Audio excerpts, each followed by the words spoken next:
Continuamos en Siglo a Siglo.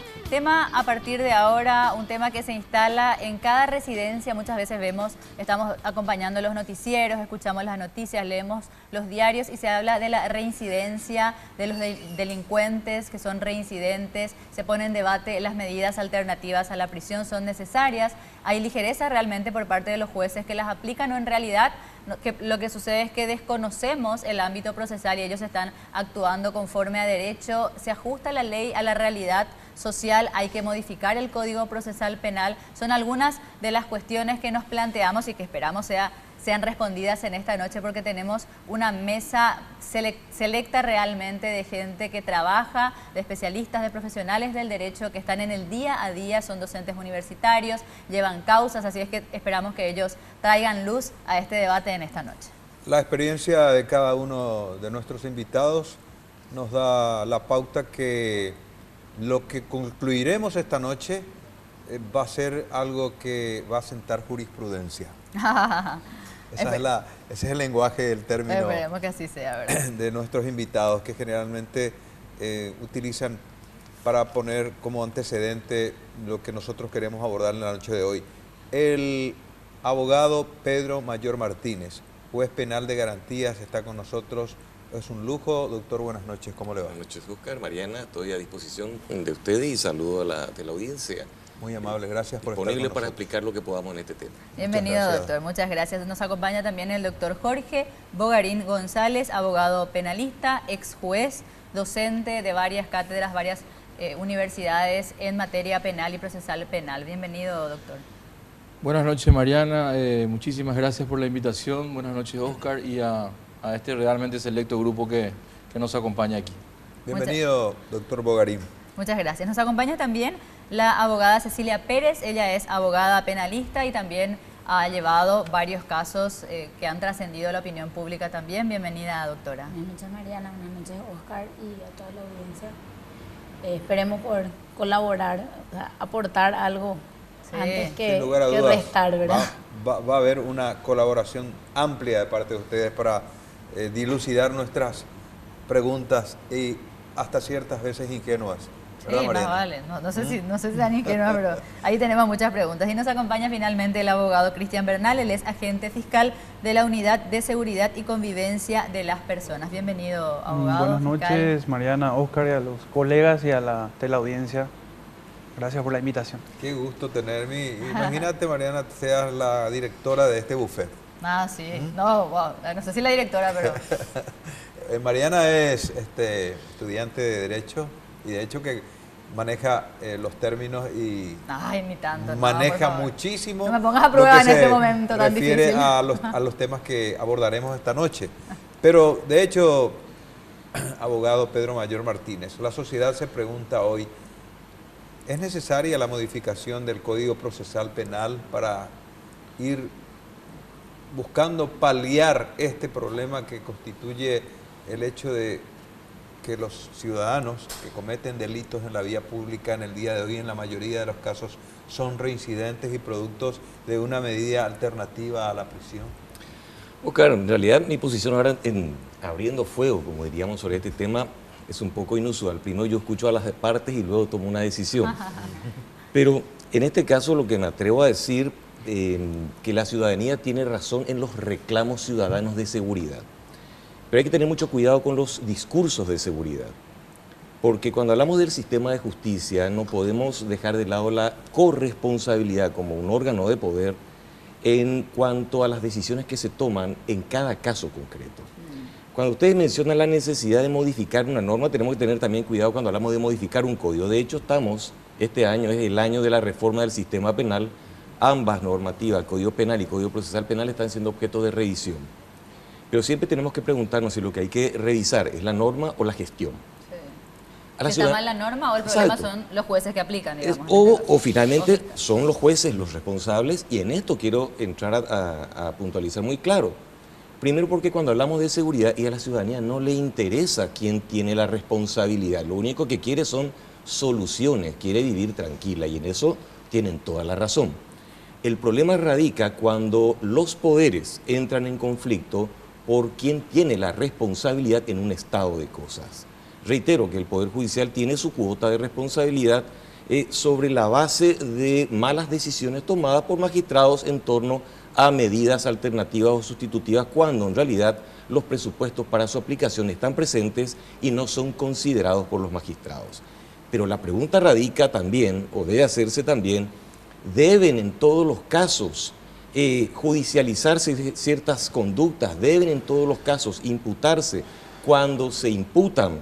¿Son imputadas esas personas en forma adecuada? ¿Hay una teoría del caso bien desplegada? ¿Hay una argumentación por parte del Ministerio Público con una fundamentación de un pedido de medidas cautelares? Porque los jueces debemos resolver sobre la base de argumentos y presupuestos que son presentados por las partes.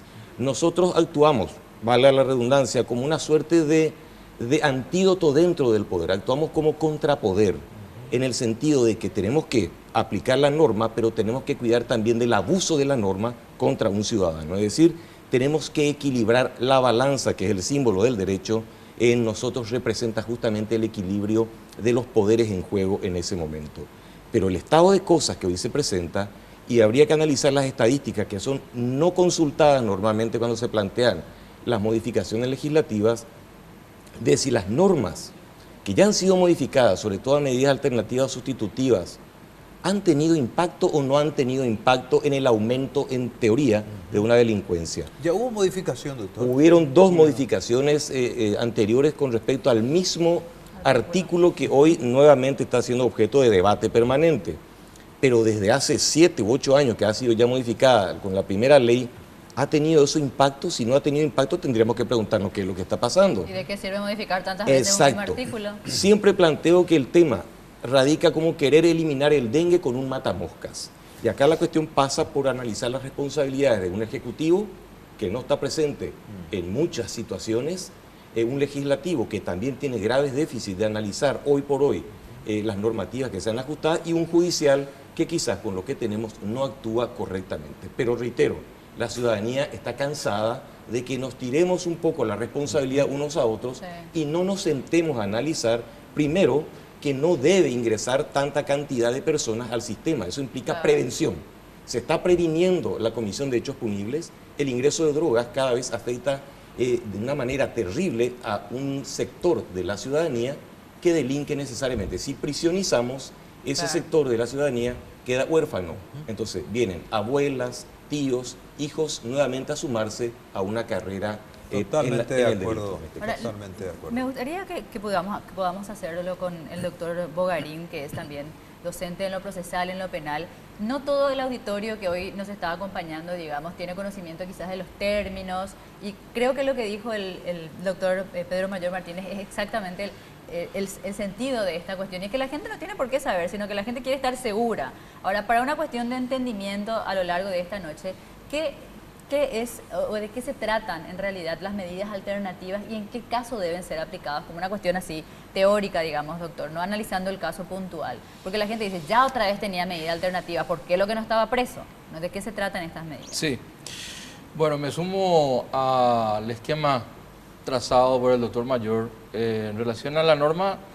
La norma del 245 de la ley procesal fue modificada en 2 oportunidades, la ley 2493 y la 4431, que endurece las condiciones, y ahí hay que destacar que no hemos tenido mayores resultados positivos con esas modificaciones.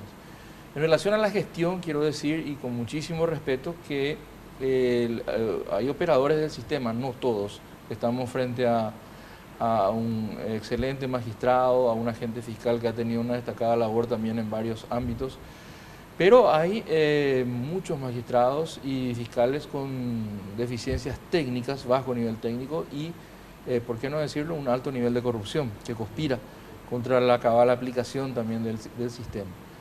Y un punto concreto que quería decir es que ahí lo que hace falta es la formulación de una política criminal. Se nota mucho la ausencia del Estado en muchos aspectos, y trabajar sobre todo en aspectos preventivos. Yendo a tu pregunta concreta, acá hablamos, cuando se hablan de las medidas, son medidas alternativas o sustitutivas a la prisión preventiva. Y la norma, el principio es que el ciudadano tiene el derecho a soportar un proceso penal en un régimen de libertad sujeto a determinadas restricciones.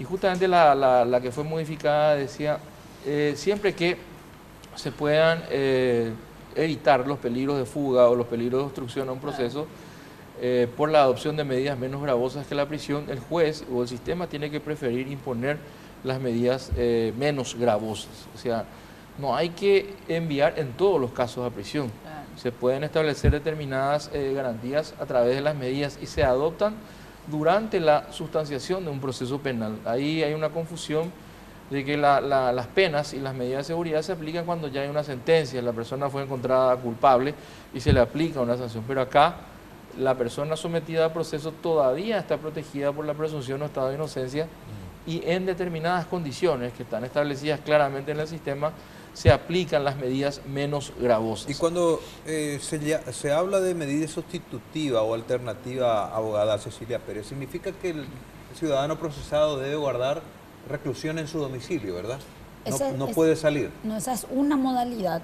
El arresto domiciliario, la prisión domiciliaria, si bien es una prisión en la casa, es una de las formas, es un tipo de medidas que se puede otorgar en vez de la prisión preventiva o sustituyendo a la prisión preventiva. Pero hay otras medidas que son a su vez menos gravosas que la prisión domiciliaria. Que tiene libre circulación. Que tiene libre circulación, pero que tiene que acudir al juzgado los primeros 5 días del mes a firmar el libro. Tiene prohibición de salir del país, no puede cambiar de domicilio, tiene que estar ubicado. O sea, el objetivo es que el juzgado le tenga a disposición a la persona durante todo el proceso sin, digamos, privarle definitivamente de su libertad, porque el proceso, sabemos, los abogados siempre decimos que sabemos cuándo vamos a entrar, pero no sabemos cuándo vamos a salir. Claro. Entonces, o cómo, ¿verdad? Entonces, tenemos también ese tipo de privación de libertad durante el proceso, tiene un límite temporal que también se discute su duración. Ahora, en el caso particular de la reincidencia y las medidas alternativas, ¿cuál es la norma, digamos, fiscal? Porque lo que la gente dice, pero yo creo que acá está un poco más el punto sensible, pues dicen, pues ¿cómo si ya era reincidente va a tener medida alternativa? Bueno, y hay que analizar pues todo el caso, y yo creo hoy, sobre todo el caso de Camila Cabriza, cuando se trataba de jóvenes que ya habían estado 4 veces. Por ser el más reciente, nos recordamos. Por ser el más reciente y porque fue uno que tuvo un impacto trascendente, una joven, una bala en la cabeza, es decir, no fue cualquier caso tampoco, se trataban de los autores, habían sido reincidentes, cuando fueron reincidentes fueron menores, cosa que también uno debe, digamos, observar porque es diferente la aplicación de la norma. Pero, ¿qué pasa cuando uno es reincidente?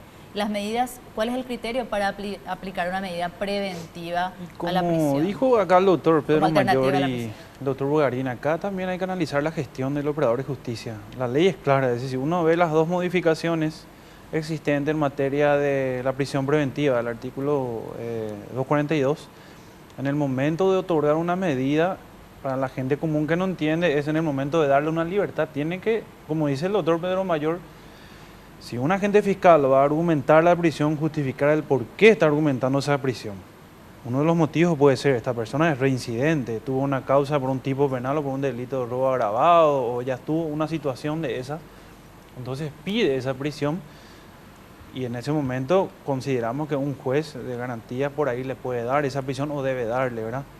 Pero existe deficiencia y sí ahí entro a analizar el tema de la gestión del operador de justicia y el Ministerio Público no escapa eso, lógicamente. Yo como agente fiscal no puedo tapar el sol de mi institución con un dedo, pero tratamos dentro del campo penal, los que somos dueños de la acción penal pública, de cada hecho en sí, porque cada caso penal es diferente, no se puede comparar el caso que usted está hablando con otro. Claro. Nosotros tenemos que encaminar una causa de una manera determinada y analizar esa situación. ¿Cuántos años tiene? ¿Es menor? ¿Es reincidente? ¿Por qué hechos es reincidente? ¿Y dónde va la persona? ¿Dónde va a ir el menor recluido nuevamente? Ese es un problema y ahí resalta otra vez la falta muchas veces de participación del Estado paraguayo. Penitenciarías pésimas que tenemos. Solicito venia para entonces, complementar lo que dice. Se da esa situación. Lo que dice Cristian, la ley, la última modificación va endureciendo las condiciones de concesión en los casos de reincidencia y reiteración. Reincidencia tiene una condena y después vuelve a cometer otros hechos punibles. Claro, fue condenado, no es Sí, que entró nomás un rato. Eso es y- reincidencia, pero se diferencia de la reiteración. Está en un proceso A, pero al mismo tiempo comete otros hechos punibles, tiene otros procesos al mismo tiempo sin condena. Y muchos de estos que se llaman reincidentes no es que es gente que entra al sistema penitenciario, pero entra A veces son reiterantes. y no tienen condenas. exacto. Respuestas que precisamente esperábamos están dando nuestros invitados, Mariana. Sí. Queríamos poner justamente, como dijiste, cierta claridad a muchas preguntas que nuestra audiencia se formula y tendremos la oportunidad de preguntar cosas que en la casa o hoy en la residencia estamos queriendo saber de estas personas que tienen amplio conocimiento y experiencia sobre procesos judiciales. Después de la pausa, ya volvemos con el abogado Pedro Mayor Martínez, juez penal de garantías, el abogado Jorge Bogarín González, abogado penalista, el doctor Cristian Bernal, agente fiscal, y la doctora Cecilia Pérez, abogada penalista. Ya regresamos.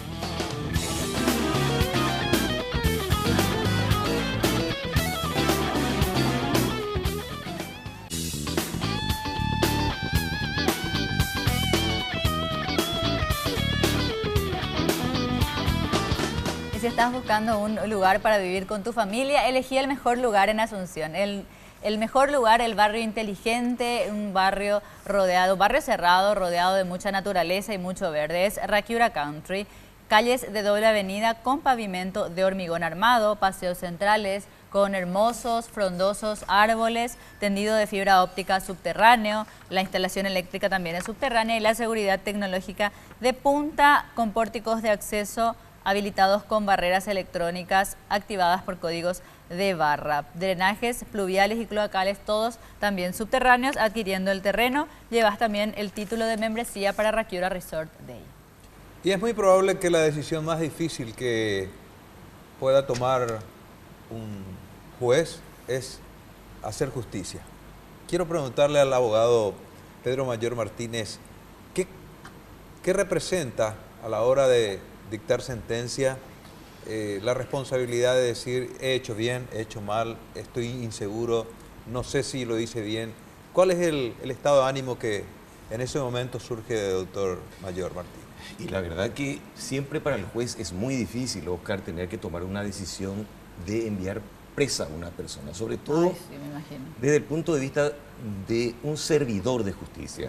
Y eso es lo que tenemos que tratar de cuidar siempre, dentro de lo que hoy conocemos como mecanismos de calidad en el servicio. La persona que está en función de servidor debe también considerar con empatía la situación de todo el sistema, víctima y la persona que... El entorno, ¿no? El entorno en general. Y tratar de hacerlo tanto en el producto como en el servicio, brindarnos con calidad. Pero eso no nos deja fuera de las presiones, Seguro, es decir, seguro. de evaluar que una persona necesariamente va a tener que ir a un sistema penitenciario como el que tenemos hoy en nuestro Desde país. el momento que llega a su mesa un expediente ya es una presión, suponemos. Con el tiempo eso como que fue desapareciendo, en el sentido de que yo creo que poco el tiempo en el sistema de justicia hace que un caso lo analicemos con menos presión Seguro, que antes. por el tiempo, por la Un experiencia. poco en el tiempo, la experiencia ya nos permite juzgar con mayor familiaridad, diría, o mayor facilidad un caso u otro. Pero por supuesto hay casos que por la envergadura, la connotación social que ha tenido, tenemos que ser mucho más cuidadosos en el análisis de lo que decía justamente el fiscal, en este caso de los presupuestos, como para privar o no de libertad. Más Y ahí, lejos de la subjetividad. totalmente, o sea, el juez no puede medirse con subjetividades al momento de tomar. Indudablemente siempre uno tiene una parte humana, Seguro. una cultura que es un transversal en las decisiones que tomamos, pero eso no debe primar al momento de tomar una decisión. Pero lo más preocupante es tener que decidir que alguien debe ir a un Claro. sistema, no es necesariamente a prisión, a un sistema penitenciario como el que tenemos en nuestro país, olvidado Un capítulo de Dios. muy especial. Independientemente de la excelente tarea y trabajo que está haciendo la ministra Abed, en este caso, por revisar las políticas penitenciarias. Pero hoy por hoy, y esto ya lo veníamos denunciando, cuando la 3440, la 4431 fue la última, pero la anterior ley que 2493. modificaba, la 2493, ya había advertido que el fenómeno que iba a suceder cuando se cierra un ducto de salida y se abre un ducto de entrada, iba a ser el colapso del sistema penitenciario, amenazándonos en este momento con demandas internacionales por malos tratos o tratos crueles, inhumanos o degradantes o tortura dentro de un sistema penitenciario. ¿En ese extremo estamos, doctor? Al borde, si es que ya no, de verdad, porque hay otras instituciones, como sabrán, el Mecanismo Nacional de Prevención de la Tortura monitorea permanentemente el sistema de privación de libertad de esta persona. Entonces, indudablemente tenemos que ser muy cautos y muy exigentes como garantes, no solo de la persona que está presa como si fuese que no fuese un ciudadano.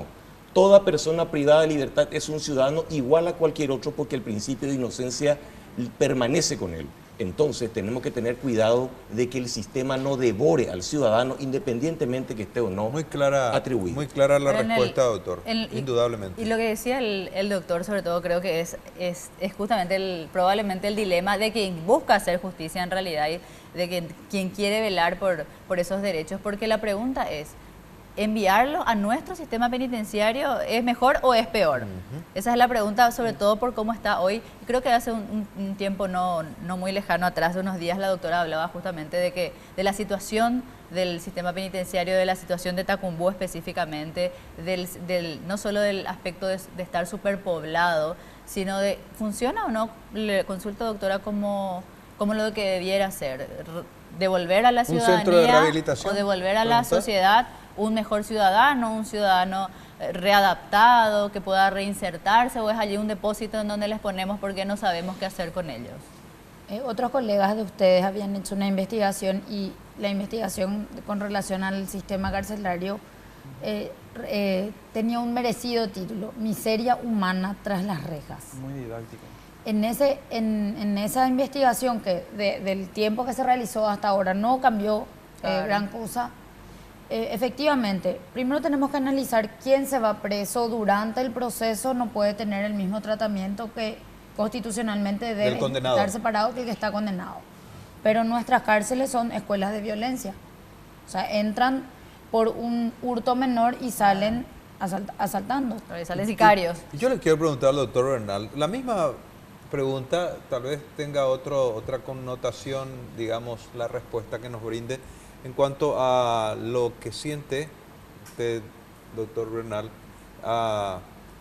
tiene bajo su responsabilidad la acusación, ¿verdad? Sí, ¿Y cómo se compadece con usted en el momento en que realmente usted tiene a la vista la flagrancia del delito y tiene que pedir su imputación? También concuerdo con el doctor Pedro Mayor que, por lo menos en mi caso, con cada determinación que yo tomo para solicitar la prisión o no de una persona, valoro todas esas situaciones y como que hace 8 años estoy como agente fiscal, conozco la situación de los penales y quería acrecentar algo, hermano. Es que nuestro sistema está al hilo de tener una demanda.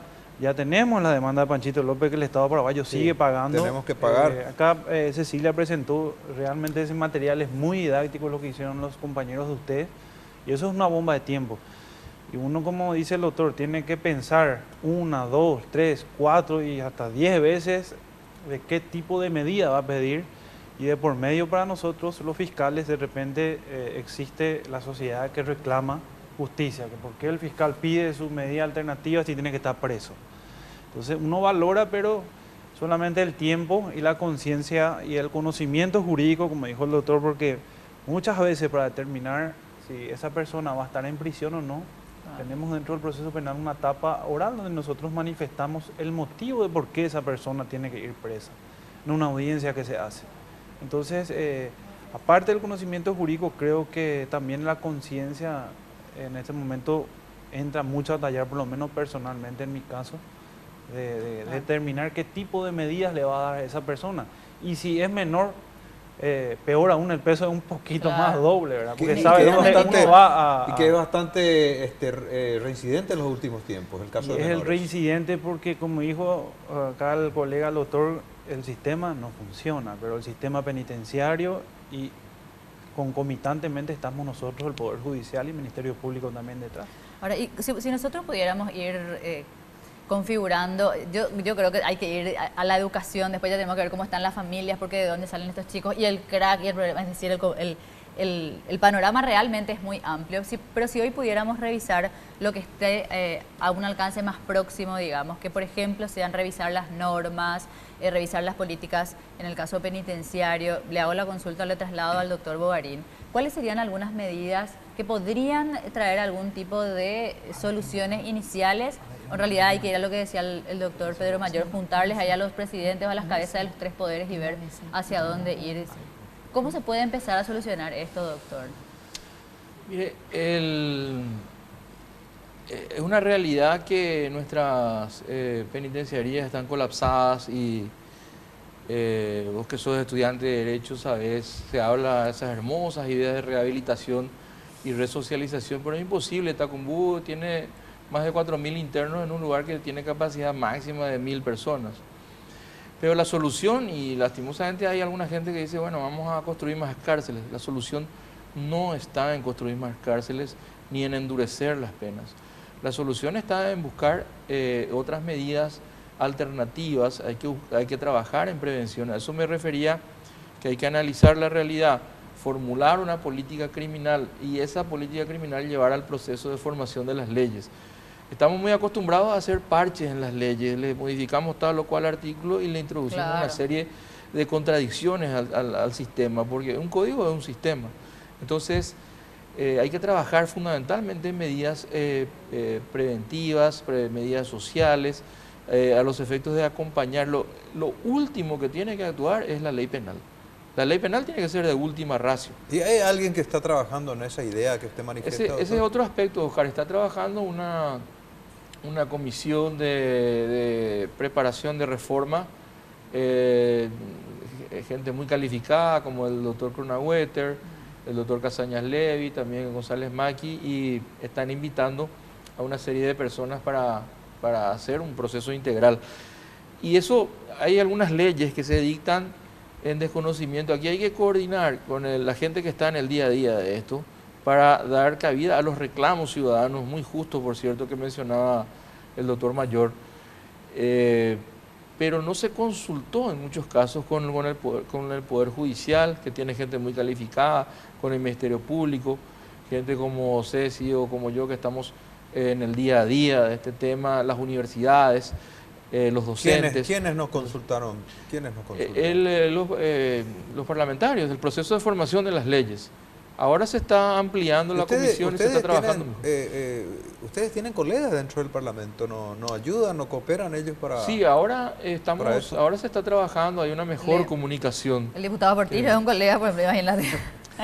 No, ahí hay gente que conoce, el doctor Arnaldo Yucio, es senador, fue fiscal, el doctor Baqueta también es abogado, hay abogados calificados que están trabajando, es cierto. Hay excepciones, hay de los otros, pero sin decir nombres.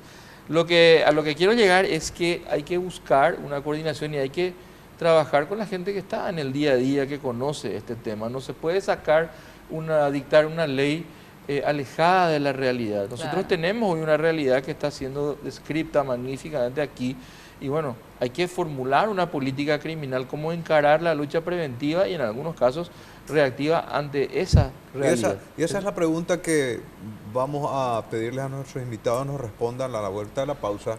Si las leyes tienen que ser modificadas de acuerdo a la realidad, a la tendencia, a las novedades que surgen en medio de una sociedad que va evolucionando, o tienen que ser rígidas. Esa es la pregunta que queda pendiente, que responderán a la vuelta del corte.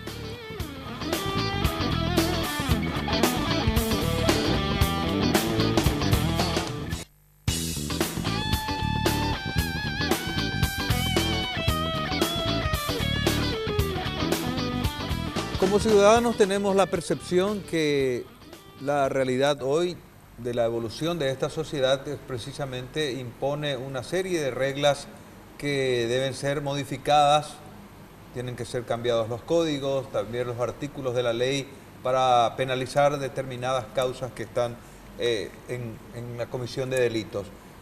Nuestros invitados son más que conocedores de cuáles serían las fórmulas, Mariana, pero decíamos en la pausa y compartíamos con ellos de que es ¿Es posible, es provechoso ir cambiando artículos, códigos en base a esas realidades o hay que sostener la rigidez de la ley? Eso le consulto, le traslado al doctor Martínez para que nuevamente me dé la respuesta de la pausa. Claro, Oscar. Es peligroso cambiar un código prematuramente. Y es peligroso porque ni siquiera los operadores del sistema de justicia administramos suficientemente ni conocemos con suficiencia una norma y ya nos pretenden cambiar. ¿Y cuál es el motivo de cambiar? El aumento de la delincuencia, poniendo un título. Pero ¿quiénes son los que observan el aumento de la delincuencia?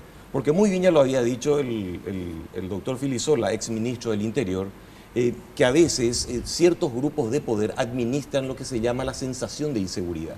Porque la sensación de inseguridad también es un fenómeno que vende. Vende información, vende seguridad. Hoy acaso no estamos prácticamente... De la cual muchos sacan provecho. Exacto. De esa sensación. Fíjense usted, abran un diario y van a encontrar, vendo alarmas, vendo cámaras de seguridad, vendo alambrados perimetrales. Circuito cerrado. Somos los ciudadanos los que básicamente hoy estamos recluidos en nuestros hogares porque algo no funciona. No podemos estar recluidos en nuestros hogares. ¿Qué es lo que no funciona? Tenemos ciudadanos que están al borde de la miseria, intoxicados por la ingesta de drogas. ¿Qué se hace a nivel político para brindarle a esos ciudadanos y ciudadanas paraguayos lo que necesitan para evitar la intoxicación de las drogas? No dejar solamente al marco judicial la solución del problema. La pregunta es, ¿cómo se soluciona todo eso cambiando un artículo? No podemos cambiar el código porque con la punición no vamos a superar. Tenemos problemas psiquiátricos. ¿Qué hacemos con las personas que tienen trastornos mentales? Hoy tenemos en todo el país institutos encargados de problemas psiquiátricos. No los tenemos. Tenemos instituciones encargadas de desintoxicación de adictos de drogas. Poquísimas, una sola en un régimen cerrado. El resto es aleatorio y depende de la voluntad del individuo. Hay políticas públicas serias en cuanto a salud para acompañar, y en cuanto a trabajo me refiero también a acompañar unas necesidades ciudadanas, de tener un trabajo digno que me inhiba de ir a delinquir. Por lo que concluimos que la penalización no es suficiente para resolver el problema. Absolutamente la penalización, lo decía el doctor Bogarín, y eso lo dicen todos los doctrinarios y en toda la región está reconocido que es la última ratio. Yo no ¿Qué puedo le decimos, doctor, a la sociedad que dice más severidad en las penas? A un violador en vez de 20, 30 años, incluso 5 años más de seguridad. ¿Es la solución? Ustedes que manejan, están en el rubro, nos tienen que responder. Nosotros solamente preguntamos. Yendo a la misma experiencia, desde que se promulga el Código Procesal Penal en el año 98 y que entra a regir en el año 2000, tuvimos 2 modificaciones del mismo artículo, endureciendo la aplicación, o sea, evitando y generando una suerte de tasación de que el juez tiene prohibido dar medidas en tales o cuales casos, y no está disminuyendo la delincuencia, no está bajando la tasa de criminalidad y se están llenando las cárceles. Entonces, endurecer las normas con ese criterio, la experiencia nos dice que no es la solución. Y además, si hablamos de un trabajo aislado, digamos, porque vos podés endurecer, podés darle 100 años también, pero si no hay un acompañamiento integral, como el que decía el doctor Pedro Mayor, del sistema en sí, no solo del sistema penitenciario, del sistema punitivo, sino de las políticas públicas del Estado, de las políticas de seguridad, de las políticas de salud, de las políticas de educación, etcétera. Esto es como un trabajo aislado. Sí, yo quería introducir un aspecto que puede que nos traiga algunas críticas, pero a veces las críticas son saludables para construir el sistema. Que hay un diseño constitucional de este tema de la prisión preventiva y las medidas, y uno de esos aspectos era que el juez penal de garantías tiene la atribución de revisar si se dan o no los presupuestos para la prisión, si se dan o no los presupuestos para el dictamiento de medidas alternativas o sustitutivas. Pero estas leyes, las 2 modificaciones que mencionaba la doctora Cecilia, le prohíbe al juez hacer ese análisis en ciertos y determinados casos. Justamente uno de los doctrinarios en materia procesal penal, Alberto Binder, dice uno de los aspectos que distorsiona el diseño constitucional es declarar ciertos delitos o ciertos aspectos como inexcarcelables. Entonces ese es un problema que estas leyes, al dictarse en forma desfasada del sistema, están produciendo. Le prohíbe a los jueces hacer ese análisis que el diseño original traía consigo. El juez tiene que analizar si esta persona tiene que estar presa durante la tramitación de un proceso penal y tiene que tener la posibilidad de decir, bueno, vamos a conceder medidas alternativas sustitutivas. Pero estas leyes le prohíben, le vedan al juez esa posibilidad, y mi opinión es que en ese aspecto estas leyes tienen una connotación contraria al espíritu y a la letra de la Constitución. Entonces tienen que ser revisadas. La reforma del Código Penal que se está estudiando, decían incluso ambos códigos, si uno tiene que hacerse una revisión general y total, pero si pudiéramos elegir o clasificar cuáles son los ítems que no pueden faltar en esta reforma que se va a hacer ahora por lo menos, ¿cuáles serían? ¿Qué es lo que debe reformarse? ¿Son las medidas alternativas? ¿Es el sistema de penas? Creo que usted tiene un estudio, una ponencia también que hizo al respecto fiscal. No, de mi punto de vista, como yo le había comentado a un colega periodista de ustedes, el sistema penitenciario como existe, por ejemplo, en el Brasil.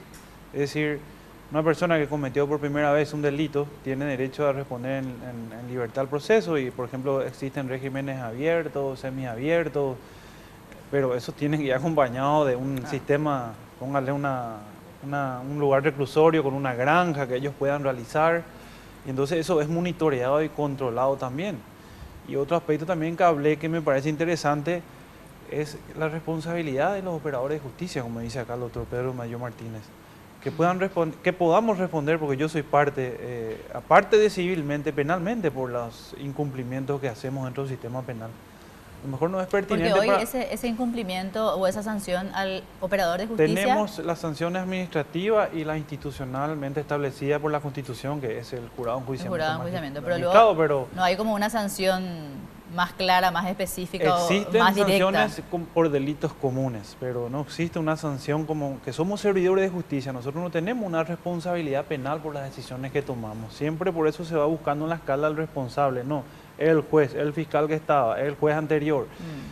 Considero yo que ahí, como dice el doctor Pedro Mayor Martínez, van a cuidar mucho más los operadores de justicia y los servidores al tomar determinaciones jurídicas irresponsables, porque así como hace un mea culpa del Poder Judicial, creo que el Ministerio Público no escapa a eso, y sería muy interesante que los especialistas que son ellos puedan analizar esa figura y hacer responsable al operador de justicia, en especial el área penal, de las decisiones que toma.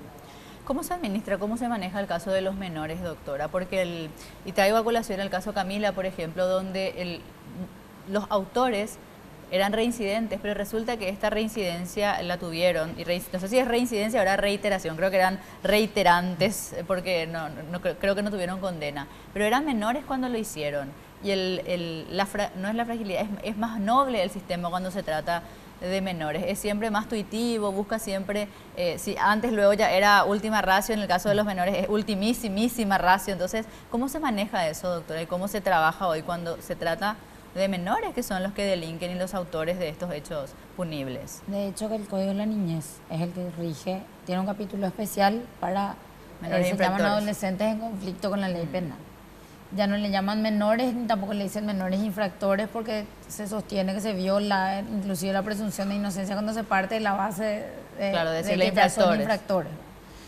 El esquema de los adolescentes que están en esta situación es más bien, tiene un fin de reeducación. Lo que a nosotros nos falta, y tenemos mucho por recorrer, es que el sistema tenga un acompañamiento de las posibilidades que le da el mismo código o la misma ley al juez o al fiscal en ese tipo de casos, ¿verdad? Se busca que se reeduquen, que se reinserten a su vínculo familiar. Si no tienen vínculo familiar, ¿qué hacemos? O sea, le mandamos preso porque no tiene una casa, claro, una familia constituida.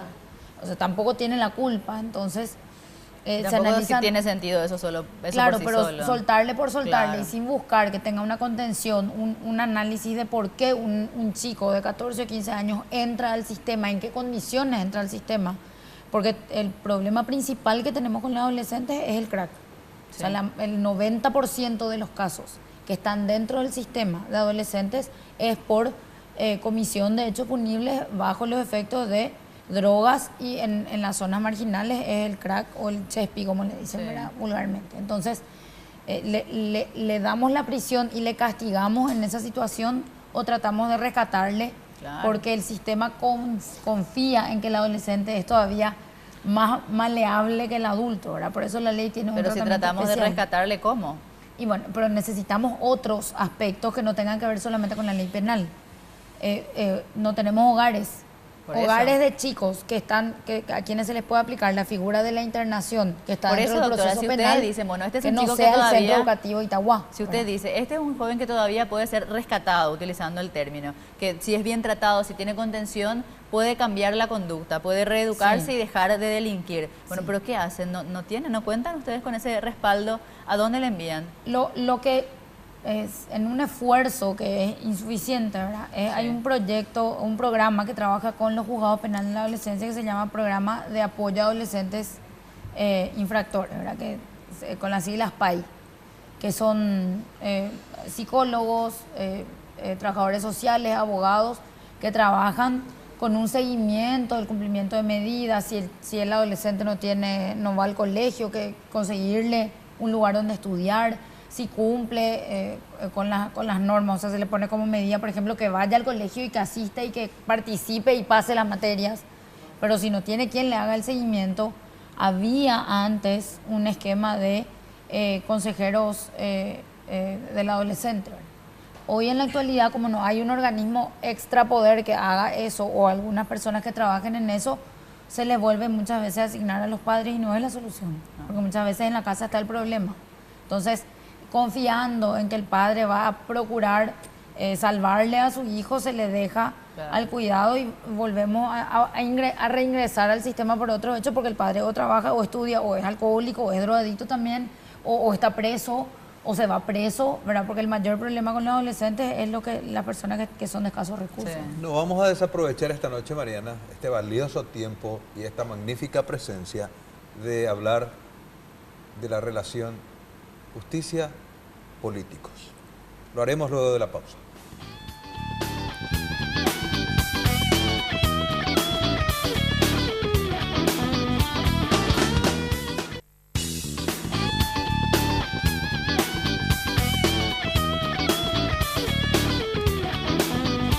Continuamos en Siglo a Siglo. Muy interesante, más que interesante, ojalá pudiéramos solucionar todos los problemas que tenemos luego de esta mesa, pero a partir de acá tenemos por lo menos ideas más claras. Doctor Pedro Mayor Martínez, usted en el día a día tiene que poner en práctica, todos de hecho, esta situación, pero sobre todo, como señalaba usted mismo, decidir si una persona debe ser privada de su libertad, que es, creo que después de la vida, el derecho humano fundamental de mayor relevancia. Y muchas veces en las noticias, los periodistas mismos somos quizás irresponsables, muchas veces apresurados, y me incluyo en esa bolsa general de lo que son los medios de comunicación. ¿Qué es lo que se debe tener en cuenta o qué tiene en cuenta un juez al momento de aplicar una medida alternativa, sobre todo cuando se trata de un reincidente o de un reiterante, porque son diferentes? ¿Cómo uno debe evaluar eso, independientemente de que el caso, etcétera? Pero ¿cómo se puede tener un panorama general de eso que hay que tener en cuenta? Bueno, generalizar es muy peligroso siempre. Sí. El caso concreto, y los jueces saben perfectamente que cada caso es diferente uno de otro. La normativa nos da una serie de pautas a seguir, como una serie de escalas a tener en consideración para evaluar si se dan o no se dan los presupuestos para que un juez determine la bomba atómica en contra de un ciudadano o de una ciudadana. Y quiero remarcar, porque quiero sacar las etiquetas de una persona que cuando cae al sistema es un delincuente. No, cuando se cae en el sistema o cuando alguien va como sujeto pasivo del sistema ante un juez, es un ciudadano que tiene todos los derechos para que un juez analice si lo que la policía dijo, si lo que dice el fiscal es o no cierto, es o no razonable, y el juez, esa es la función de un juez de garantía cuando controla qué es lo que se dice de un ciudadano que está siendo en ese momento acusado por el sistema, por el Estado. Yo soy ese contrapoder, ese antídoto del mismo Estado que tengo que controlar qué es lo que dice el fiscal y qué dijo la policía. Porque muchas veces la policía, en un parte policial, dice, confesó libre y espontáneamente haber robado a mano armada a fulano de tal. Y esa es una confesión extrajudicial que debe ser anulada, por llamarlo de una manera, o no tomada en cuenta por el magistrado, porque es una violación directa a la Constitución Nacional, claro. Es una violación directa a las convenciones internacionales que hemos firmado, y eso debe ameritar que yo como juez disponga inmediata la libertad de ese individuo. Si no fuere, porque el policía no porque el policía puede haber actuado mal, Claro. que en muchos casos hemos tenido ya también denuncias de tortura, hemos tenido casos de confesiones extrajudiciales, en interpretaciones que realiza también la policía, algunos, no todos, porque debemos reconocer que hay muchos policías que trabajan correctamente, pero otros que no lo hacen. Entonces, si eso pasó, a veces pasa también el mismo filtro de la Fiscalía. La Fiscalía toma como base eso y vuelve a pedir al juez la prisión. El juez es el contralor. Si no ocurriera esto y el fiscal expuso correctamente los presupuestos de la prisión, fundando su pedido, el juez tiene que volver a analizar si es o no razonable. Y acá está el punto, la punta del ovillo más cuestionado, que lo mencionó el doctor Bogarín. Una ley 4431 de la cual no soy su adepto, no soy su fan, porque creo que afecta gravemente la Convención Interamericana de Derechos Humanos y desde mi punto de vista afrenta también a las facultades constitucionales de un sistema de justicia que tiene no solo la obligación, sino tiene el derecho de valorar. Y cuando se me prohíbe valorar, se afrenta mi facultad constitucional e indirectamente el derecho de las partes a contar con un juez que valore los elementos probatorios. Entonces, debo resolver si se dan los presupuestos conjuntamente, puedo dictar la prisión o puedo aplicar medidas alternativas. Esta ley 4491 prohíbe en estos casos que yo conceda medidas alternativas, pero no me prohíbe que si no se dan los presupuestos en forma conjunta, disponga su inmediata libertad. Y algo irreal que existe en nuestro sistema es la mentada independencia del Poder Judicial del Poder Político. Eso todos lo saben. El fiscal Bernal podrá decirme, probablemente se cruzan los dedos cada vez que debe haber nominación para que un fiscal, en este caso hay un departamento, una unidad anticorrupción, pero por ahí le puede tocar al fiscal Bernal intervenir en un caso de desafuero de un diputado o un senador. ¿Cómo se siente un fiscal en ese caso cuando le dicen, doctor, usted va a ser el encargado de investigarle al senador o al diputado fulano, especialmente si es del partido de poder? Y yo creo que el que entra en la justicia, Oscar, tiene que estar preparado técnica como mentalmente para realizar su trabajo. Lógicamente, como dice el doctor Pedro Mayor, el tiempo va sopesando esa tranquilidad y la conciencia para tomar las decisiones. Le va fogueando. Da esa tranquilidad para pensar y para tomar las decisiones jurídicamente correctas. Pero lo que con respecto al tema de la presión política, de que tal caso te pueda afectar en tu decisión, creo que ningún operador de justicia tiene que estar en su lugar, especialmente en la Fiscalía, si es que no tiene bien claros los objetivos de hacer justicia sin mirar a quién, tomar las decisiones jurídicamente con argumentos, porque existen el caso que me planteas, como puede ser del otro lado. Pero es real no que tenga existe elementos, presión, doctor Bernal.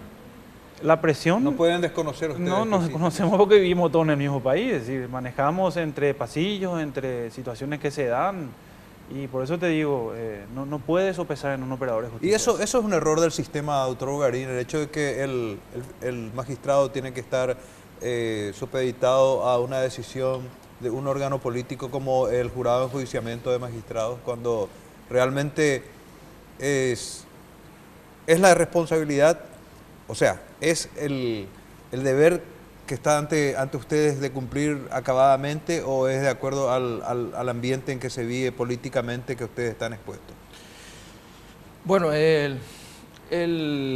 tanto el jurado como el Consejo de la Magistratura, el órgano que selecciona magistrados y el que los destituye en su caso, son órganos constitucionales. La conformación está Pero hay interés establecida. en sacar esas dos instituciones aparentemente.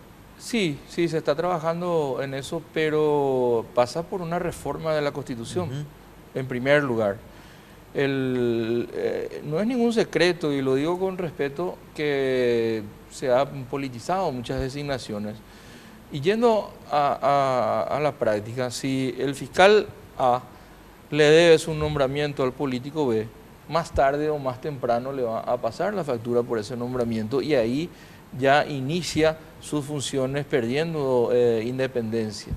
O sea, ya ese político o cualquier otra persona ya es dueño, entre comillas, de las decisiones de ese fiscal. Entonces la independencia no existe. Y en las designaciones ahora se está trabajando en criterios objetivos, pero hasta hace muy poco primaban los criterios subjetivos de selección por encima de los objetivos. Entonces se premiaba con una designación los méritos políticos partidarios u otros méritos y el designarle en un cargo de fiscal o de juez para cumplir esas delicadísimas funciones no son los lugares más idóneos para premiar los méritos políticos partidarios. Y lo digo con respeto, ¿verdad?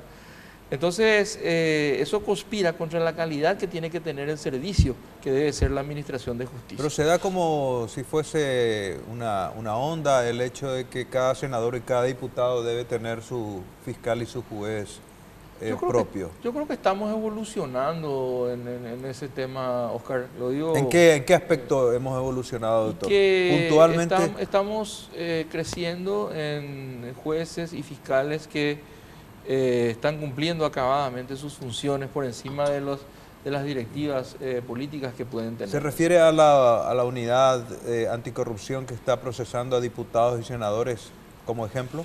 Bueno, esa unidad tiene también sus problemas. La doctora Cecilia y yo, que estamos trotando diariamente por los pasillos, las vivimos diariamente. No es todo color de rosas y no es todo ideal, y hay muchos problemas en esa unidad y en otras. Y todavía la doctora Cecilia probablemente nos pueda contar de si se da el caso que está llevando adelante. Le traslado esa responsabilidad a la doctora. Hay también ocurre la inversa. No solamente los políticos se involucran con los magistrados, sino que los magistrados y los fiscales se involucran con los políticos. Entonces, para favorecer a tal o cual grupo... Buscando un proteccionismo. Para favorecer a un grupo comienza a perseguirse a otro y empiezan a proliferar un montón de causas que no tienen sustento jurídico, doctora, y se convierte en una causa jurídica con un contenido político. ¿Cuál es el caso particular que usted está llevando? En este momento, si bien dijimos que no íbamos a tocar casos particulares, yo estoy trabajando con la situación del doctor Delio Vera, que tiene demasiadas irregularidades técnicas sobre la base de la pericia informática. ¿Usted es abogada de quién? Del doctor Delio Vera. Pero mi sospecha, y lo digo con todo respeto, que el objetivo no es él, son los ministros de la Corte. Así de sencillo es. Así de simple. Qué bárbaro.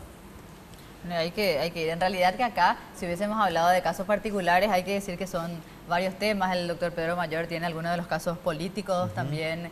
A ver, caso Camilo Suárez y Enzo Cardoso están en su...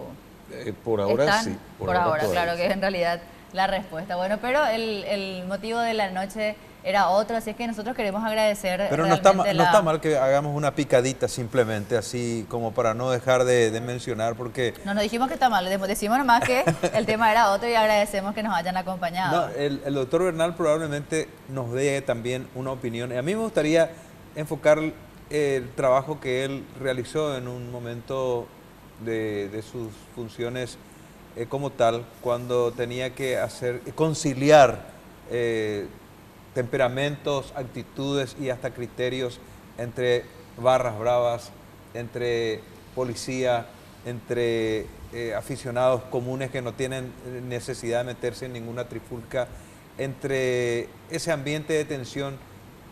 ¿Salió airoso de todo eso, doctor Bernal? ¿Está satisfecho de lo que hizo usted en ese tiempo? Y creo que en estos 2 años que trabajamos dentro, aparte del trabajo que hicimos en los estadios deportivos y en los alrededores, creo que con el doctor Emilio estamos conformes porque hemos sembrado esa semilla, como estábamos hablando con el doctor Bogarín. Muchas cosas hicimos fuera de nuestros ámbitos jurisdiccionales, y estar con la gente, y se ha creado un poco de conciencia, por lo menos, y la policía está trabajando, nosotros nos retrocedimos institucionalmente, el Ministerio Público está volviendo tras sus pasos y estar naturalmente donde siempre tuvo que estar, es decir, esperando la persecución de los hechos punibles. En el campo deportivo creo que después de un sinnúmero de procesos a nivel nacional o internacional, porque estamos orgullosos en ese aspecto del Ministerio Público de la Justicia paraguaya de haber procesado hinchas extranjeros. Hace poco un arquero de un club extranjero también que cometió un ilícito está acá. Es decir, tratamos de darle autonomía y también un poquito de fortaleza jurídica al trabajo de la justicia paraguaya. Hacía mención a esto particularmente porque ustedes sabrán de que hoy para la justicia y la seguridad de la República Argentina y de la República Federativa del Brasil, el tema de las barras bravas son los problemas más acuciantes que están teniendo en estos momentos. Simplemente por el hecho de que representa una presión muy fuerte para los órganos de seguridad y particularmente para la seguridad ciudadana en general. Por eso yo creo que ustedes han dejado ahí, una semilla, como dijo usted. Ahí doctor. es el momento donde nosotros tocamos lo que el doctor Pedro Mayor dijo, la prevención. Hablar con ellos, hacer de repente reunirnos, no negociar, pero reunirnos, hablar con ellos, con la policía. Ojalá que eso se pudiera transgredir o traspasar a la sociedad y hacer ese mismo trabajo, ¿verdad? Porque eso dio resultado por lo menos momentáneamente y creó conciencia. Seguro. Queremos agradecerles el tiempo, porque ya llegamos a la parte final. Creo que ha sido muy aleccionadora la charla, creo que ha sido instructiva, casi una clase de derecho como las que no hay. Didáctica para muchos alumnos esta noche, María. Sí, yo creo, y para todos, porque somos todos estudiantes de la vida generalmente y vamos aprendiendo todo. Así es que muchas gracias, doctora Cecilia, muchas gracias. Muchas gracias a ustedes por la invitación. Gracias, doctor Bernal. Por favor, gracias por la invitación. Muchas gracias. Doctores Obrarín, doctor Capítulo Mayor 1, sigue el capítulo 2, seguramente en cualquier momento. ¿Cómo Seguro no? que Agendamos nosotros para un próximo encuentro. Hay Gusto mucho de tenerlo lo esta que noche hablar. con nosotros. Gracias.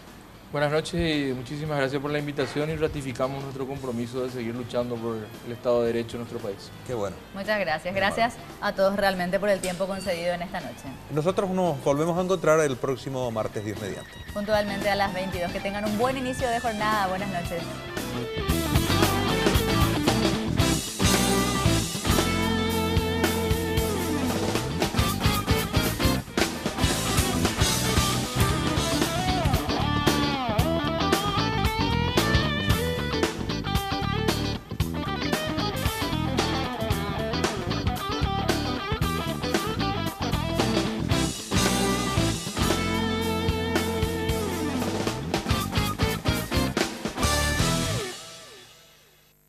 Siglo a Siglo fue presentado por Banco Continental.